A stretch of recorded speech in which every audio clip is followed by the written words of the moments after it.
ในรายการนี้ขอถวายความนอบน้อมแด่องค์สมเด็จพระสัมมาสัมพุทธเจ้า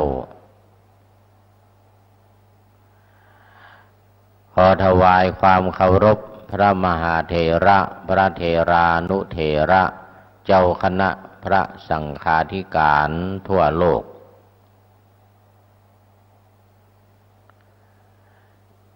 และขออำนวยพรแด่ท่านสาธุชนพุทธบริษัททั้งหลายวันนี้รายการพระไตรปิฎกลอยฟ้าภาคภาษาล้านนาไทยเป็นประจำในวันอังคารวันพัดและวันศุกร์อาทิตย์ละ3 วันถึงมะเจ้าถึงมะแรงตอนเจ้านี้ก็ตั้งแต่ตี 5ไปจนถึง6 โมงเช้าตอนมะแรงก็6 โมงเช้าถึง1 ทุ่ม6 โมงเช้าถึง1 ทุ่มวันศุกร์นั้นตั้งแต่6 โมงเย็นจนถึง1 ทุ่ม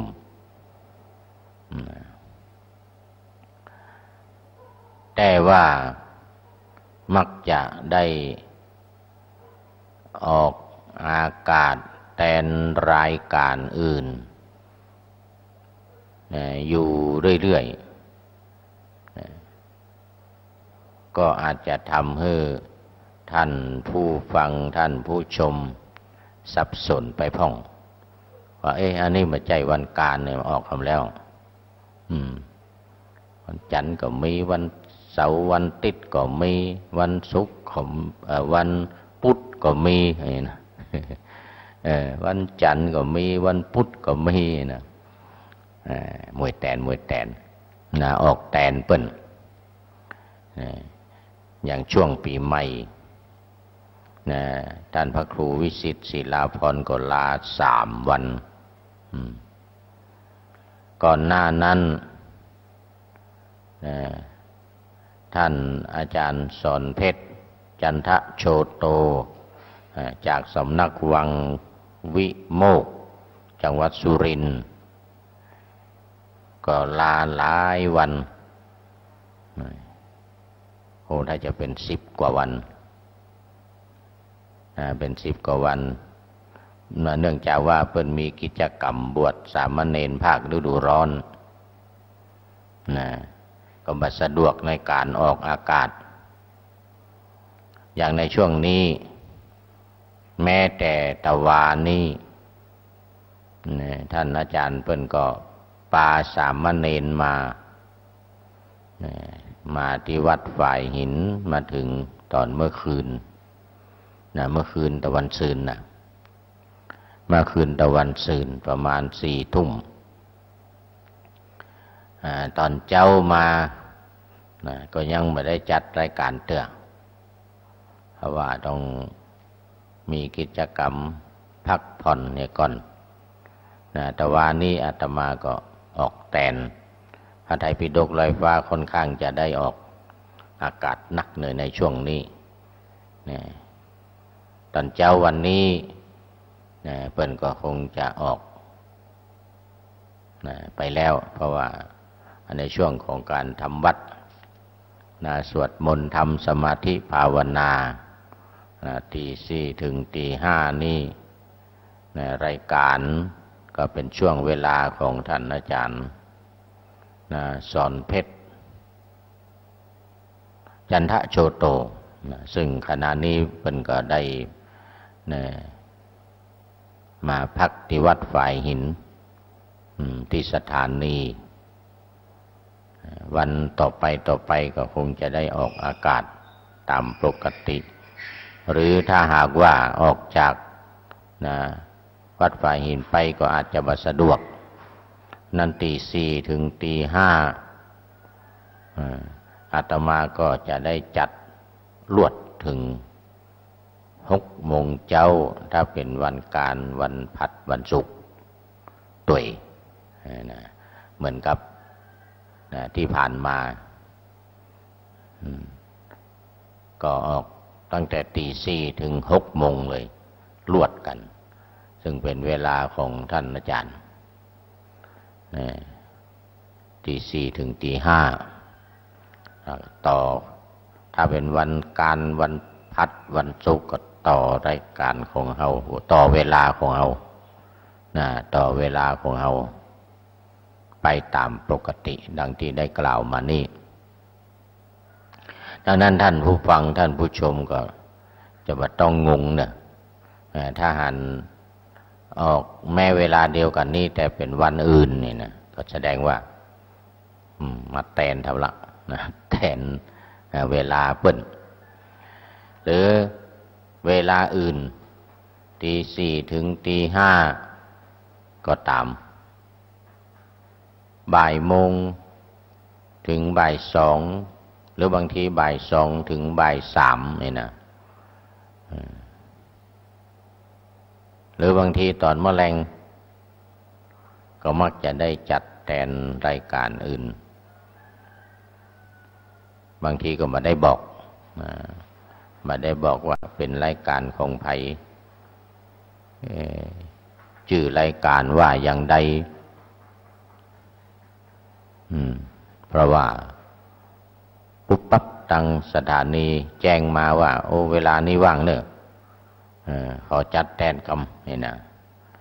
เข้ารายการไปโดยไม่ได้ถามว่าเป็นรายการของไผต้องขออภัยมาว่าเป็นรายการของไผชื่อรายการว่าอย่างใดแต่ก็เอาพระไตรปิฎกลอยฟ้าเข้าไปแทนเลยเสียบเสียบทันทีว่างมาได้ว่างมาได้ปัญญากรรักชาติธรรม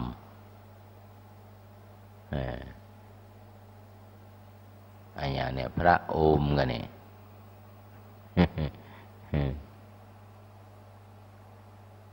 ทัชชาดล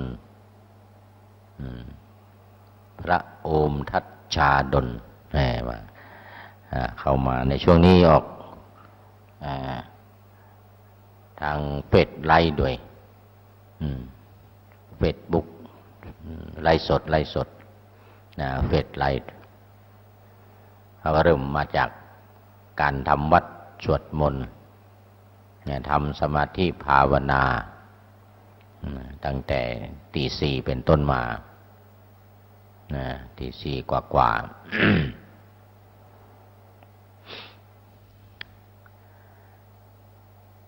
มีในช่วงของปกิณกกถานี้ก็ยังมีควันหลงจากปีใหม่แถมสักเล็กสักหน่อยกิจกรรมอย่างต่างๆโดยเฉพาะในเรื่องของการสุมากาลวะสะเก้าดำหัวเนื่องในวันปีใหม่ปีใหม่มาเตื้อหนึ่งก็ระลึกถึงครูบาอาจารย์พ่อแม่ปู่ย่าตายาย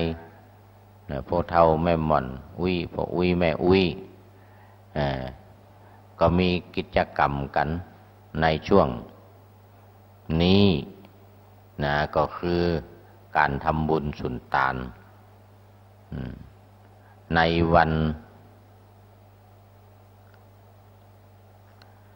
พญาวันสังขารล่องวันเนากิจกรรมอย่างพ่องก็ได้เล่าสู่กันฟังแล้วหลังจากวันพญาวันที่15หรือวันที่16มาแล้วนี่ก็มีประเพณีการคารวะดำหัวเนี่ยก็ตั้งแต่วันที่15มาละก็หมู่ที่เปิ้นเคยทำบุญสุนทานในวันพญาวันที่15สังขารล่องวันที่13ก็ทำตามปกติตอนบ่ายวันที่5ก็มาคารวะกันละ ตั้งแต่ตอนเจ้าที่วัดฝ่ายหินนี่มีตั้งแต่ตอนเจ้าเลยถึงวันที่13 14 15นะถ้าจะว่าไปก็เริ่มมาตั้งแต่เดือนมีนามาละนะที่วัดฝ่ายหินนี่มีกูนักที่บรรจุกระดูกของป้าอุ้ยแม่อุ้ยตระกูลต่างๆพ่อเฒ่าแม่หม่อน300 กว่าเจ้า300 กว่าตระกูลอยู่ในวัดฝ่ายหินเนี่ยบางคนบางทีเขาเข้ามามันนึกว่าวัดนึกว่าเป็นป่าเหี้ยว นึกว่าเป็นป่าเหี้ยวเขาวัดฝ่ายหินมาเลี้ยวไปดังใดมีกระดูกของตระกูลต่างๆนะที่ใกล้ๆศาลานี่ก็เป็นกระดูกเป็นกูของครูบาเหมาะครูบาหลวงวัดฝ่ายหินก็อยู่หลังวิหารเป็นกูเป็นเจดีย์ใหญ่เลยใหญ่เหลือเปิ่นในวัดฝ่ายหินนี่นะกูของครูบาบรรจุอธิธาตุของครูบา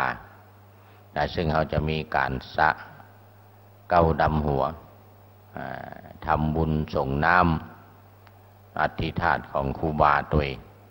รวดประชาสัมพันธ์ในวันที่21วันที่21ที่จะถึงนี้ก็เหลือแถม4-5 วันเนาะเหลือแถม4-5 วันเนี่ยรวดประชาสัมพันธ์ศรัทธาญาติโยมเวลาบ่ายโมง9 นาทีก็จะได้เริ่มพิธีในวันที่21บ่ายโมง9 นาทีก็จะมีพิธีเทศน์1 กันหลังจากนั้นก็เจริญพระพุทธมนต์พระสงฆ์จำนวน83 รูปปีนี้เต่าอายุของครูบา83 รูปถ้าจะเกินก็มั่วนะแต่ว่าตั้งไว้83 รูปเพราะว่าครูบาเจ้าโสภาวัดฝ่ายหินเมื่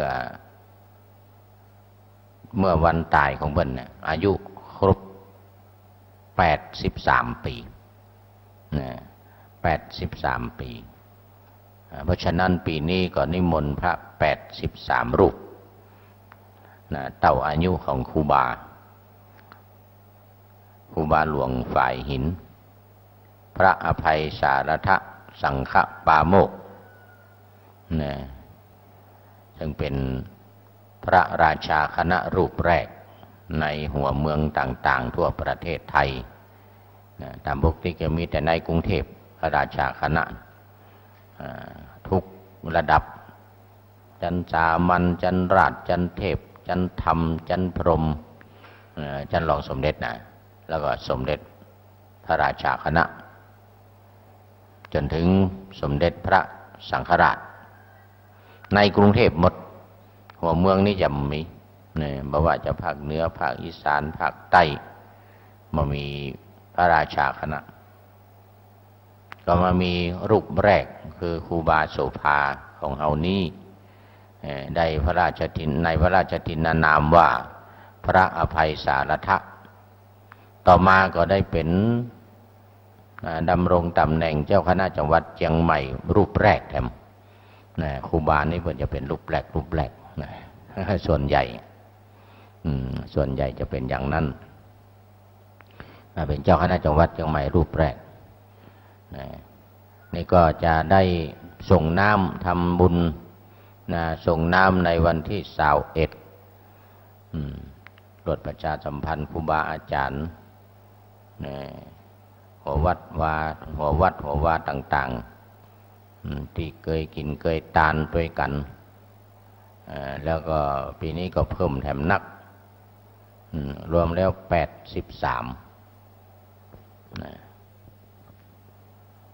เป็นหลัก83บัตรต่ำก็83อาจจะเกินไปพ่อง หันว่าเกินนะนี่มันเกินไปละเป็นยัง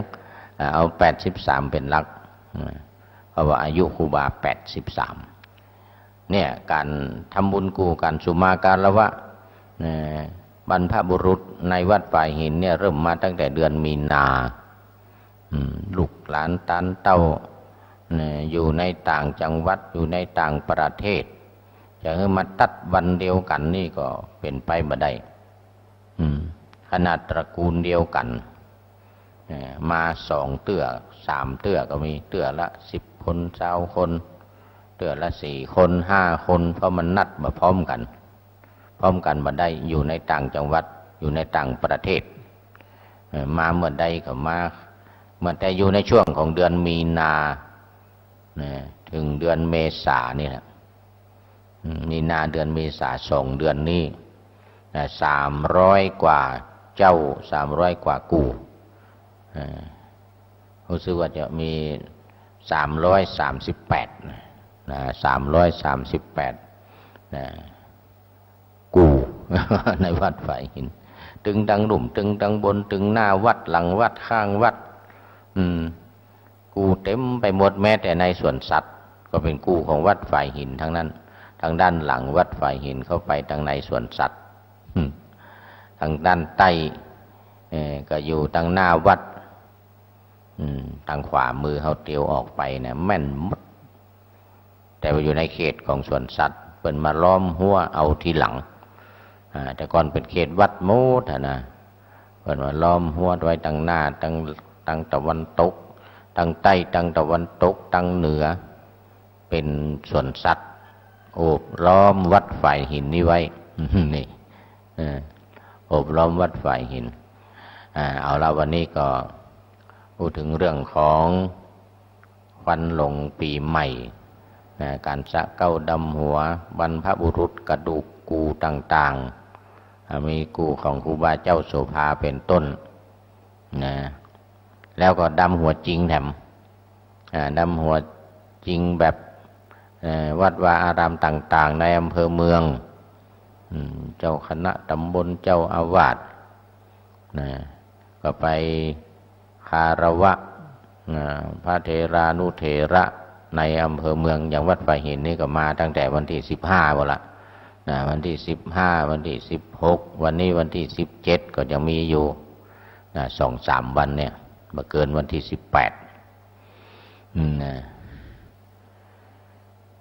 มาเกินวันที่18ก็มาคารวะตามประเพณีแล้ววันที่20ก็ไปรวมกันแห่มกรรมที่วัดพระสิงห์วรมหาวิหารอันนั้นต่างอำเภอเข้ามาหมดเจ้าคณะอำเภอรองเจ้าคณะอำเภอเจ้าคณะตำบลโดยเฉพาะในอำเภอเมืองเจ้าคณะตำบลเจ้าอาวาสก็มารวมกันที่วัดพระสิงห์วรมหาวิหารคารวะกันทั่วจังหวัดเลยมาโมแต่วัดพระธาตุเจ้าศรีจอมทองครูบาทองก็มาวัดบอกว่าจะเป็นเมืองฝางแม่อายชัยปราการตั้งใต้กับสุดปละหอดอมแควดอยเต่าแม่แจ่มดังวันออกคนเลยกับแม่ออนสันกำแพงดอยสะเก็ดสันทรายแม่ริมแม่แตงมาหมดสารปีห่างดงลงไปทางใต้เนี่ยเนาะสันปะตองแม่วางดอยหล่อจอมตอง25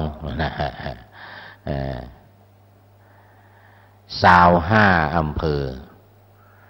ภอสุดท้องน้องสุดท้ายกัลยาณิวัฒนาท่านเจ้าคุณวิมลมุนีเจ้าคณะอำเภอกันนำพระภิกษุสงฆ์สามเณรมาคณะสัทธาญาติโยมมาตุย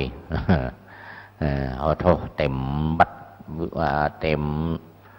วัดพระสิงห์วรมหาวิหารนะนั่งตังในบ่กุ้มนั่งตังในวิหารบ่กุ้มนั่งตังนอกเอาเก้าอี้มาตั้งข้างวิหารตั้งเหนือตั้งใต้เอาท่านอาจารย์พระมหาสันตินาคาวโรมาละ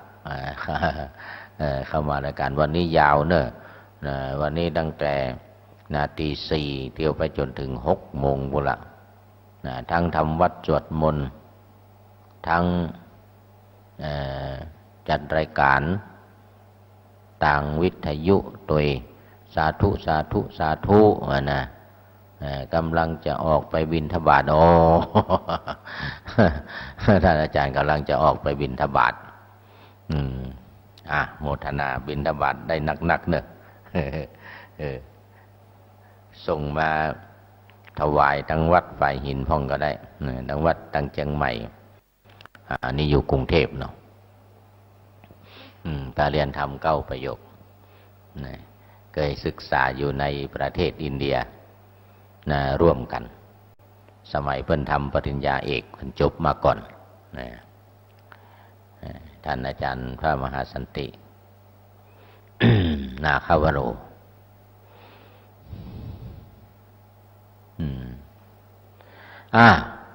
หมดเวลาของปกิณกกถาละตอนนี้ก็มาสู่เนื้อหาสาระของพระไตรปิฎกหรือพระไตรปิฎกะที่จะลอยฟ้าวันนี้ก็ยังอยู่ในขุททกนิกายพระสุตตันตปิฎกธรรมบทภาคที่8ธรรมบทภาค8ธรรมบทภาค8เป็นเรื่องที่2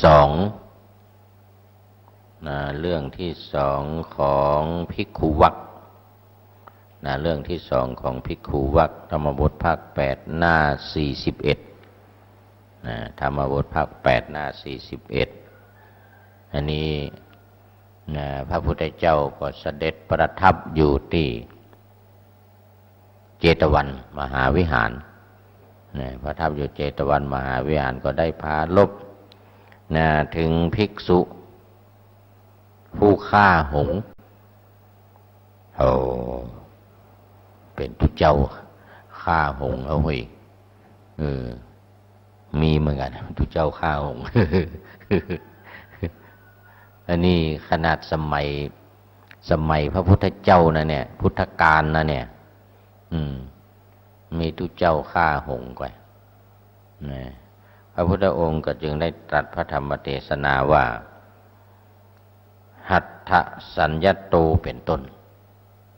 คือการสำรวมมือวาจาสัญญโตสำรวมวาจาอย่างนี้วาจาสัญญโตปาทะสัญญโตสำรวมเท้าสำรวมตีนสำรวมมืออีกหัตถปาทะสัญญโตวาจาสัญญโตสัญญตโมอัจฉัตตรโตสมาหิโตเอโกสันตุสิโตตัมมาหุตังอหุภิกขุติภิกขุติเรียกว่าภิกษุนี่นะคนจะเป็นภิกษุเนี่ยจะต้องสำรวมมือสำรวมเท้าสำรวมวาจา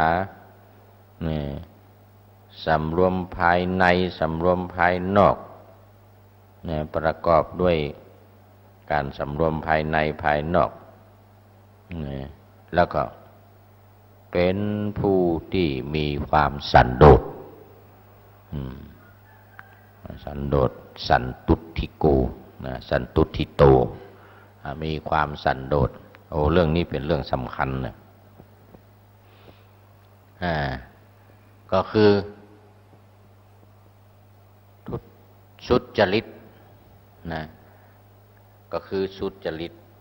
การสำรวมนี่ก็สุจริตกายทุจริตวจีทุจริตสุจริตแล้วก็มโนสุจริตนี่สำคัญ สำคัญรวมทั้งมีความสันโดษด้วยมีความสันโดษด้วยมีความยินดีมีความสันโดษมีความยินดีในภายในมีความยินดีในสิ่งที่มีอยู่สิ่งที่ตัวเองมีนะบ่ไป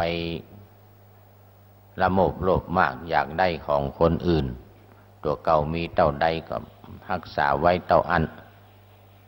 รับไว้เท่าอันสันโดษนี่มันมีสันโดษตามกำลังของตัวเองแถมนะสันโดษตามกำลังของตัวเองมีกำลังเท่าใดเนี่ยจะกินจะทานจะทำงานทำการต้องรู้กำลังของตัวเองอันนี้ก็คือสันโดษเหมือนกันนะว่าเฮามีนักเฮามีน้อยเท่าใดเพิ่นว่ามีน้อยตานน้อยมีนักตานนักตามความสะดวกของตัวเองนี่เพิ่นเรียกว่าประมาณรู้จักประมาณตัวเองก็คือสันโดษเหมือนกันการทำงานเอามีแหงเท่าใด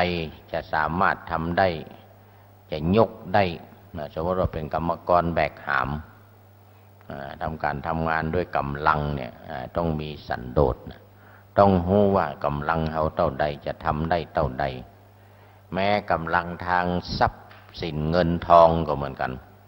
ถ้าเขามีเงินเท่าใดมีอย่างเท่าใดจะลงทุนลงร้อนอย่างกายนะจะกล้าจะขายอย่างต่างๆมันก็ต้องดูกำลังทรัพย์ทุนกองทุนกำลังทรัพย์กำลังสติปัญญาคือมีความรู้มีความสามารถเท่าใดอย่างใดก็ทำไปตามความรู้ตามความสามารถของตัวเองจะไปยะเกินตัวจะไปยะเกินสติปัญญาของตัวเองมาได้มันก็ถึงเป็นไปมาได้ถึงทำได้ก็บ่ดีผลงานบ่ดีต้องตามความรู้ความสามารถของตัวเองทำงานเนี่ยให้มันถูกตามความรู้ความสามารถของตัวเองงานมันจึงจะดีอันนี้ก็เป็นสันโดษเหมือนกันแปลว่าสันโดษตามกำลังของตัวเองนะยัตถาภละสันโดษยัตถาตามกำลังของตัวเองนะอย่าไปให้เกินทั้งกำลังทั้งสติปัญญาถ้าจะว่าไปก็เป็นเรียกว่าทำงานให้ถูกกับงานถูกกับคนถูกกับความรู้นะหรือแม้แต่คุณวุฒิอย่างเดียวนี้เพิ่นต้องให้ตรงเนาะมาเมินละสาขาตรงกับสาขาอย่างปริญญาโทปริญญาเอกอันเนี้ยนะครูบาอาจารย์ที่จะสอนมหาวิทยาลัยในสาขานั้นๆวิชานั้นๆคณะนั้นๆต้องคือตรงนะจบมาโดยตรงถึงมาตรงก็สัมพันธ์นะสมมติว่ากรรมการประจำหลักสูตรสอนปริญญาโท5ต้องมี5 ตน 5 คนขึ้นไปเนี่ยที่ตรงสาขาจริงๆจะต้องอย่างน้อย2นี่นะแล้วก็มีสัมพันธ์นอกนั้นก็มันใกล้เคียงกันอ่ะอย่างคณะพุทธศาสตร์อย่างปรัชญาอย่างมันอยู่ใกล้เคียงกันเนี่ยอยู่ใกล้เคียงกันอันนี้เรียกว่าตามความรู้ความสามารถตามคุณวุฒินะที่มีอย่างนี้เป็นต้นอันนี้อยู่ในสันโดษหมดเลยอยู่ในสันตุติโตนี่หมดเลยนะอันนั้นภิกษุมีหน้าที่อย่างใดมีความรู้อย่างใดก็ทำไปตามนั้นนะตามความรู้ตามความสามารถของตัวเองที่จะทำได้ที่จะทำได้ที่จะรู้ได้ มันจะได้บ่ผิดบ่พลาดนะมันบ่ผิดบ่พลาดทำได้ถูกต้องได้ผลงานดีมีความเที่ยงธรรมมีความยุติธรรมอย่างต่างๆมันจะตยมาหมดเลยไอ้สันโดษตัวนี้ถือว่าสำคัญนะระวังมือระวังเท้าระวังปากโดยเฉพาะสามอย่างนี้นะมันเป็นการแสดงออกเนาะทางกายทางวาจาไปเพราะทางใจด้วยครับการสำรวมในทางใจเนี่ยคือสันโดษมีความสันโดษมีความมีสติมีสติสัมปชัญญะมีสติมีความพร้อมอยู่เสมออันนี้เรียกว่ามีความเป็นภิกษุมันใจธรรมดามันจะว่าบวชเข้ามาแล้วก็เป็นภิกษุได้นะต้องมีคุณธรรมต้องมีคุณธรรมโดยเฉพาะมีความสันโดษมีความสันโดษแล้วทางกายทางวาจานี้จะมีปัญหาละมีปัญหาละทางมือทางเท้าอย่างนี้นะเพราะว่าสำรวมมีความสันโดษมีความสำรวมสัญญตโตเนาะสัญญตโมสัญญตโมมีความสำรวมอินทรีย์อินทรีย์ทั้งหกตาหูดังลิ้นกายและใจสำรวมอินทรีย์ถึงหกนี้ได้ก็ไม่ต้องห่วงอะไรอย่างละไม่ต้องห่วงอะไรอย่างเอานี้คราวนี้เรามาดูเนื้อหาสาระของเรื่องนี้ประกอบเรื่องนี้ประกอบในการที่ว่าจะต้องระวังมือระวังเท้าเนี่ยต้องระวังปากนี่นะต้องระวังมือระวังเท้าต้องระวังปากเนี่ยมีเรื่องประกอบที่พระพุทธเจ้าทรงปรารภพาลบแล้วก็แสดงธรรมข้อนี้เรื่องภิกษุฆ่าหงส์หังสมาตกะภิกขุวัตถุนี่มีภิกษุฆ่าหงส์ในธรรมบทภาค8นี้เรื่องก็คือว่ามีสหาย2 คนในเมืองที่อยู่ในเมืองสาวัตถีเนาะสาวัตถีวาสิโนกิละทเวสหายกาว่ามีสหาย2 คนเป็นเจ้าเมืองอย่างสาวัตถีเจ้าเมืองสาวัตถีนี่ก็เป็นเมืองใหญ่เป็นที่ตั้งของวิหารเจตวันวัดเจตวันวัดบุพารามแถมวัดหนึ่งที่นางวิสาขาสร้างพระพุทธเจ้าเสด็จประทับ6 วาสาวัดบุพารามแล้วกุฏิเนี่ยเป็นปราสาทเล็กตึงหลังเลยเล็กตึงหลังเนี่ยเรียกว่าโลหะปราสาทกุฏิพระพุทธเจ้าเนี่ยนางวิสาขาสร้างที่เคยเล่ามาหลายเตื้อเอา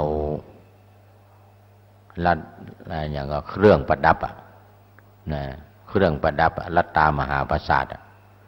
ราคา260 ล้าน26 โกฏ260 ล้านย่อแปลงได้แปลงว่าเอาไปลืมไว้วัดไปลืมไว้วัดเจตวันนะนางคนใจวะลืมนางวิสาขาก็ลืมตัวพอดีท่านพระอานนท์เก็บไว้เก็บไว้นางวิสาขารู้ว่าพระอานนท์เก็บไว้ถามคนใจเขาไปถามพ่อบ่เอาแล้วถวายเลย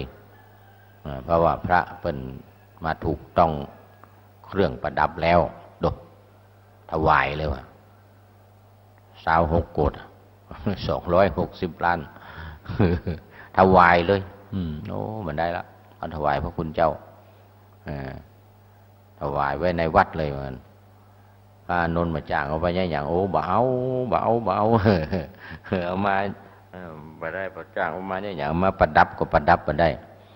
นักโดยนางวิสาขาดานะประดับได้เนี่ยเครื่องลัดดามหาปราสาทนี่นะ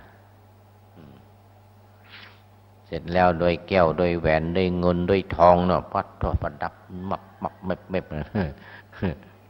อานนท์ว่าโอ้มาเอามาจ้างเอาไปอย่างว่าประดับก็มาได้นางวิสาขาว่าถ้าอย่างนั้นก็ขาย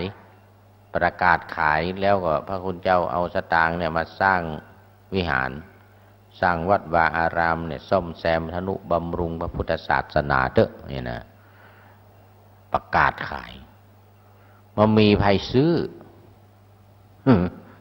มีใครซื้อหรอมั้งมันแปลงลำไปนะมันแปลงลำไปนี่อย่างไรพระอานนท์ก็บอกให้นางวิสาขามีใครซื้อเนี่ยประกาศขายไปแล้วมีใครซื้อเนี่ยนางวิสาขาก็เลยซื้อเองซื้อของตัวเก่า เพราะว่ามันได้ถือว่าถวายพระคุณเจ้าไปแล้วหรอถือว่าถวายพระคุณเจ้าไปแล้วถวายท่านพระอานนท์ไปแล้วเป็นของสูงเป็นของวัดละซื้อเอาครับเต้าราคานั่นน่ะเนี่ยมีเงินนักแต่ว่านะ ลูกเศรษฐีไปอยู่บ้านสามีเอาทนายความมา8 คน ถึงผู้พิพากษาถึงอย่างทนายความนิติกรนักกฎหมายมา8 คนพอมีเรื่องมาก็ขึ้นศาลหรอต้องว่าความมาหรอกอย่างนี้นะครับบริวารปามามใจน้อยๆ500เป็นหลักนะนี่นะ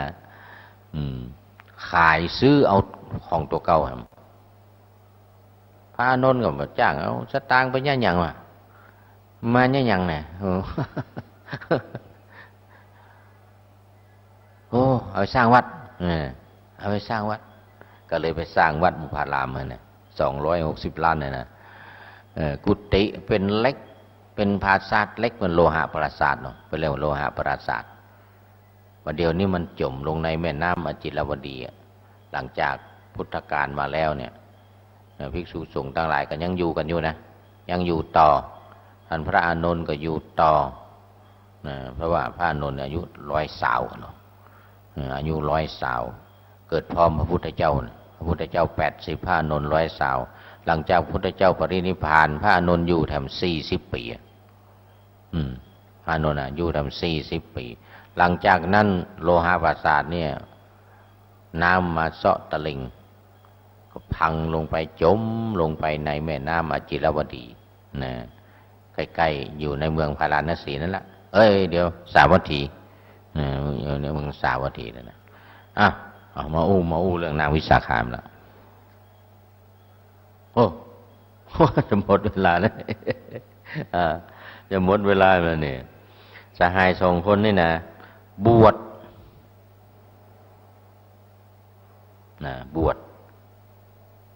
ในภิกษุทั้งหลายบวชอยู่ด้วยทุเจ้าทั้งหลายด้วยภิกษุทั้งหลายแล้วแผ่นพอลัทธุปสัมปทาได้อุปสมบทเป็กเป็นทุเจ้าได้เป็นเป็กเป็นทุเจ้าเยภุยเยนะเอกโตวิจารติ2 ตนนี้นะเป็นสหายกันตั้งแต่เป็นคนบ้านไปไหนก็ไปด้วยกันทำการทำงานก็ร่วมกันลงทุนร่วมกันหลายอย่างพอมาบวชบัลละนิสัยเดิมตัวกันไปไหนก็ไปด้วยกันไปไหนก็ไปด้วยกันแม่บวชแล้วมีอยู่วันหนึ่งภิกษุ2 ตนนี่ภิกษุ2 ตนนี้ก็ไปแม่น้ำอจิรวดีไปสู่แม่น้ำอจิรวดีพากันส่งสนานอาบน้ำแหละนาหัตตวาเนาะอาตาเปตัปปนาตัปปมานาก็มาอาบน้ำเสร็จแล้วก็ออกมาพัก มาตากแดดนะมานั่งปากันมานั่งตากแดดนะมานั่งตากแดดแล้วก็กล่าวคาถาสารานิยธรรมยืนนะยืนสนทนากันกล่าวคาถาสารานิยธรรมนะในขณะนั้นตัสมิงคเนทเวหังสามันมีหงส์ตัวหนึ่งมีหงส์สองตัวมีหงส์สองตัวเหมือนกันทเวหังสาเนาะมีหงส์สองตัวบินมาโดยอากาศอากาศเสนาคัจฉันติว่าบินมาทางอากาศโอ้ถ้าจะมาตันจบเอาไว้มันยาวเฮ้ยโอ้เห็นสักน้อยแล้วกำเดียวมันจะเป็นช่วงนะตอนนี้หมดเวลาของการนำเสนอแล้วนะหงภิกษุสองตนหงสองตัวเนี่ยนกหงนี่นะหงงามหงทองเนาะบินมาบนอากาศนาภิกษุหนุ่มตนหนึ่งในบรรดาสองตนนะในบรรดาสองตนภิกษุหนุ่มตนหนึ่งนะก็เอาก้อนกรวดก้อนหินก้อนน้อยๆหมกนี่นะหมกสักหัวแม่มือมาถึงหัวแม่มือกึ่งหัวแม่มือเนี่ยสักหมกกึ่งนิ้วมือนิ้วก้อยเนี่ยเนาะจะหมกนิ้วก้อยเนี่ยเดี๋ยวหมกนิ้วก้อยเนี่ยนะสักครังคเหตวาถือเอาก้อนกรวดก้อนหินนี่นะก้อนหินก้อนน้อยๆแล้วก็บอกว่าบอกให้เพื่อนบอกให้สหายของตนเนาะบอกให้สหายของตนบอกว่าข้าพเจ้าเนี่ยจะยิงตาหงส์ตัวหนึ่งว่างั้นมันหงส์มันบินมาสองตัวเนาะหงส์วิ่งสองตัวจะยิงตาของหงส์ตัวหนึ่งว่านะจะยิงตาของหงส์ตัวหนึ่งเอกัสสหังสัพปูตกัสสะนะอักขิงปหาริปหาระ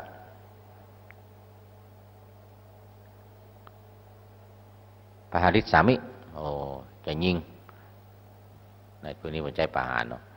จะยิงตาของหงส์ว่างั้นนะแล้วภิกษุแถมตนหนึ่งที่เป็นคู่เดียวกันนะเป็นคู่เดียวกันที่เป็นสหายกันที่ว่าไปไหนก็ไปด้วยกันนี่นะเพิ่นบอกมาว่าเสียงเบาเสียงเบาไปไหนก็ไปด้วยกันภิกษุสองตนนี่นะแถมตนหนึ่งก็บอกว่าโอ้จะไม่มาขี้โม้นะไปยิงได้ยังไงตาของหงส์หงส์กำลังบินอยู่นะไปยิงได้ยัยมันสามารถท่านมาได้ใครว่า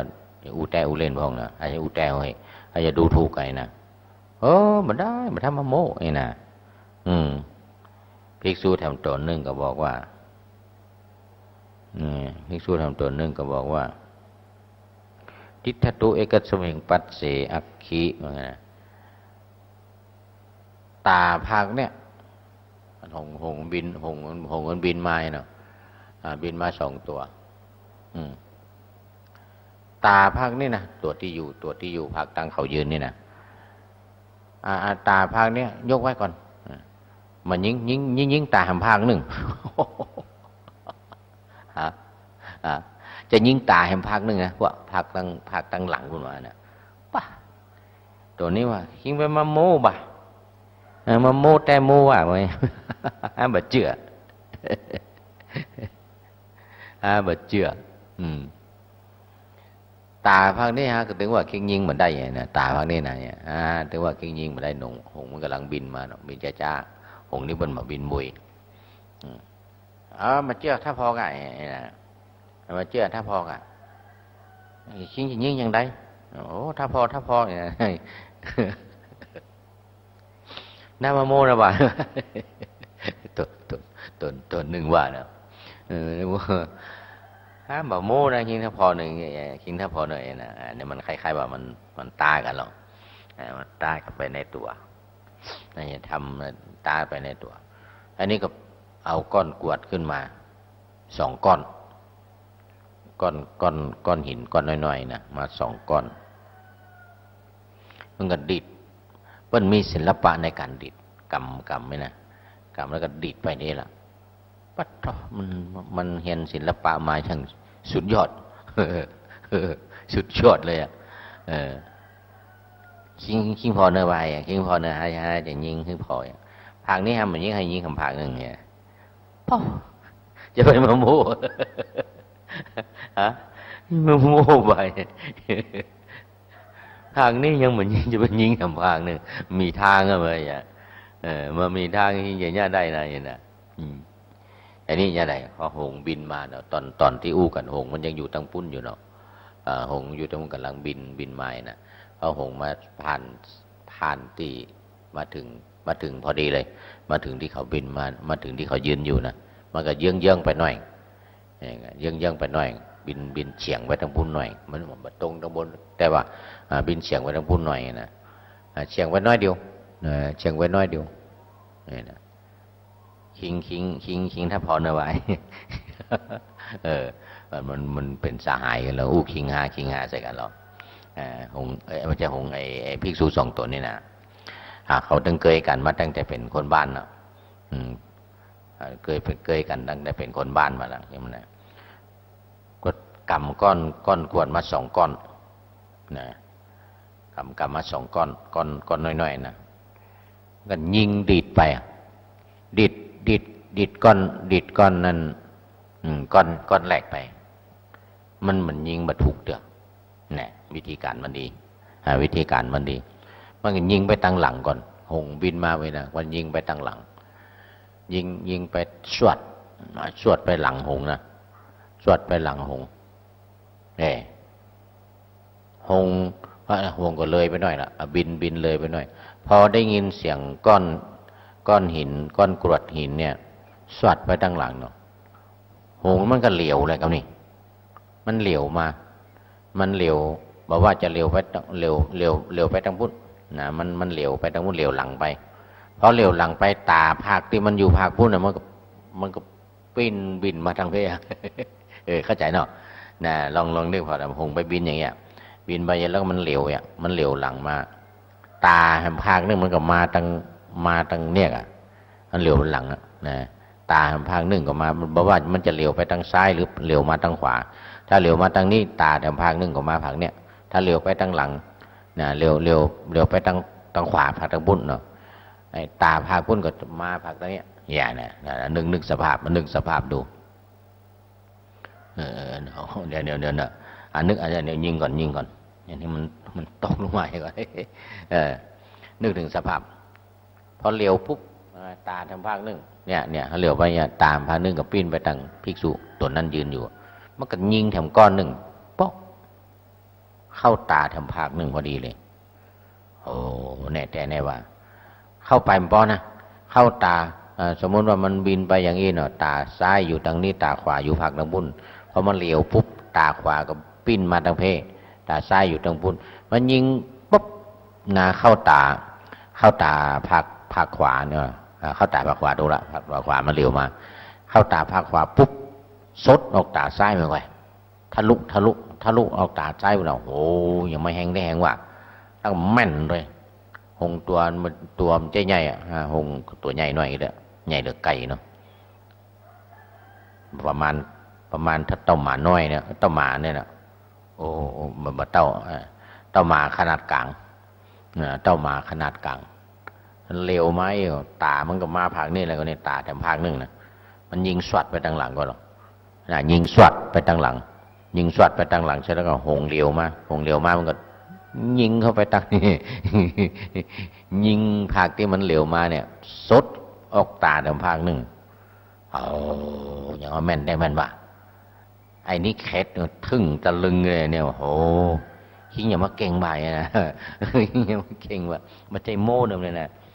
เหมือนกับนักมวยอย่างนั้นที่ออกทีวีอย่างนั้นมันได้โม่อย่างเงี้ยอย่างที่มันขายปุ๋ยนะ นักมวยที่มันได้เหรียญทองชื่ออย่างนั้นมันว่ามันได้โม่มันแต่มันก็โม่จริงๆนั่นโนภิกษุตัวนี้ก็เหมือนกันภิกษุนี่หาบ่โม่นะบ่าหาบ่โม่ไปเนี่ยหามันได้โม่หิงแต่พอเลยแต่พอเลยมันนั่งหินสองก้อนว่าเรานั่นเกิดว่าเราก้อนหนึ่งยิงสวัดไปทางหลังหงได้ยินเสียงก็เหลียวมาแล้วเหลียวพ่อไปทางหลังเหลียวพ่อไปทางหลังเหลียวพ่อไปทางหลังปุ๊บมันก็ยิงแถมก้อนหนึ่งขึ้นไปตาภาคขวาที่มันเหลียวมาน่ะทะลุออกไปตาภาคซ้ายว่าเราดิ้นปัดตกลงมาเลยดิ้นปัดตกลงมาติดสองตนยืนอยู่เลยภิกษุสองตนยืนอยู่ยิงตกลงมาแล้วโอ้โหชอบอกใจเนาะมันแม่นได้แม่นว่าหายอมรับอะไรนะแฮมตัวหนึ่งว่าคิงนี้มันสุดยอดว่ะหายอมรับอะไรคราวนี้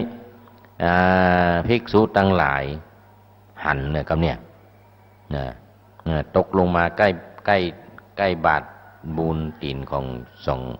ภิกษุสองตัวเนี่ยกายมันเลยไปน้อยเดียวน่ะเลยไปน้อยเดียวกับบินตกลงมานี่เลยนี่เนาะคิงพอเหรอแน่ฝีมืออะไรวะโอ้ยิงอย่างว่าแม่นได้แม่นบาปแต่ภิกษุตั้งหลายมันอยู่รอบเรามันแจ้ว่าตนเดียวเราไปอาบน้ำลงมาตากแดดอยู่ตั้งข้างก็มีตั้งข้างตั้งหน้าตั้งหลังเขาก็ได้ยินภิกษุสองตัวนี้อู้กันแล้วก็ยิงแล้วก็ถูกแต้ตกลงมาแต้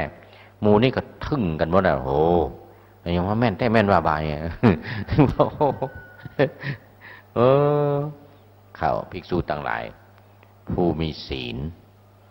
ภิกษุผู้มีศีลก็ปากันเข้ามาจี้หน้าเลยนี่จี้หน้าเลยอาวุโสไอ้น่ะอาวุโสท่านบวชในศาสนาของพระพุทธเจ้าผู้มีความสำรวมอินทรีย์ตาหูจมูกลิ้นกายและใจ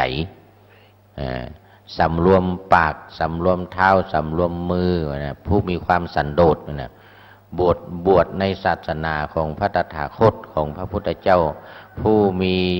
ความสุจริตทางกายทางวาจาทางใจทำนองเนี่ยนะว่าเป็นจะใดท่านจึงมาอยู่ในโอวาทคำสอนเป็นจะใดจึงว่ามายิงหงตกลงมาตายขนาดนี้วะภิกษุทั้งหลายพากันว่าเข้ามามูลนิธิมีศีลเนาะมีศีลแล้วเพิ่นก็อายก็กลัวขายขี้หน้าอย่างนี้จะทำให้ชื่อเสียงของพุทธสาวกหรือสาวกของพระพุทธเจ้าเสียหมดเลยบ่เนาะคิงมันอย่างนี้ว่าเนี่ยทำให้หมู่ห้าเสียตัวมีสูตรต่างหลายไปนั่นแหละหมู่ห้าทำให้หมู่ห้าเสียตัวว่าคิงนี้มันได้ความเพราะเหตุใดมันอย่างนี้ว่านะบวชในศาสนาของพระพุทธเจ้าบวชในศาสนาของผู้ที่มีความสงบหมดกิเลสตั้งหลายเนี่ยถ้าคิงมาฆ่าหงเนี่ยแล้วมันเสียชื่อหมดเนี่ยไผ่หู้ไผ่หันเนี่ยมันใช่คนเดียวเนี่ยศรัทธาญาติโยมมันก็มาอาบน้ำตัวเนี่ยมาอาบน้ำเนี่ยหันกันหมดเนี่ยพอเราเนี่ยนะเป็นร้อยคนเป็น100 200 300เนี่ยพอเป็นตาเดียวเลยเนี่ยคิงจะเก่งขนาดไหนจะเก่งขนาดไหนแต่ว่ามันบ่เหมาะสมมานะเอาไปเอามาวันนี้ช่วงท้ายของรายการของเฮาจะมีเรื่องของการปฏิบัติถ้าจะมาตันเวลาแล้วเหลือ 2-3 นาทีเอาอันนี้ให้จบหน่อยก่อนมาจบเดี๋ยวก็ไปต่อตอนเมื่อแรงหรือบางทีตอนกลางวันนะมันมีแตนรายการภัยอย่างใดก็จะเอาเรื่องนี้มาอู้ต่อแถมถึงมีก็เมื่อแรงบึดเนอะเมื่อแรงบึดที่6:20นะ6:20 นาทีจะได้มาต่อโบราณบัณฑิตทั้งหลายนะโบราณบัณฑิตทั้งหลายเนี่ยเมื่อพระพุทธเจ้ายังบ่ได้เกิด ยังไม่ได้เกิดมาเตือนเนี่ยอ๋อเดี๋ยวก่อนเขากับปลาภิกษุตัวเนี่ยหมู่ภิกษุทั้งหลายนะปลาภิกษุ2 ตนเนี่ย2 สหายนะ ปลา2 สหายนี่ไปกราบทูลพระพุทธเจ้าไปแสดง หมู่นี่มันได้ ไปทำผิดมันได้นะปลาไปหาพระพุทธเจ้านะไปฟ้องเดี๋ยวพระพุทธเจ้าจะต้องบัญญัติสิกขาบทนะ สิกขาบททั้งหมดนะ227 ข้อของภิกษุนะ311ของภิกษุณีเนี่ยพระครูอนุสิทธีรคุณตุจีท่านอาจารย์พระมหาสง่าชัยวงศ์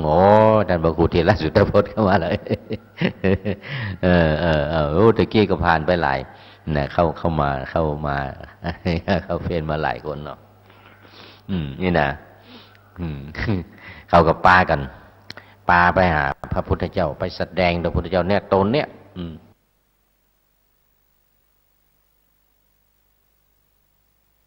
และสังคมคลื่นเพื่อการศึกษาพระพุทธศาสนาและวัฒนธรรมระบบ FM 104.5 เมกะเฮิรตซ์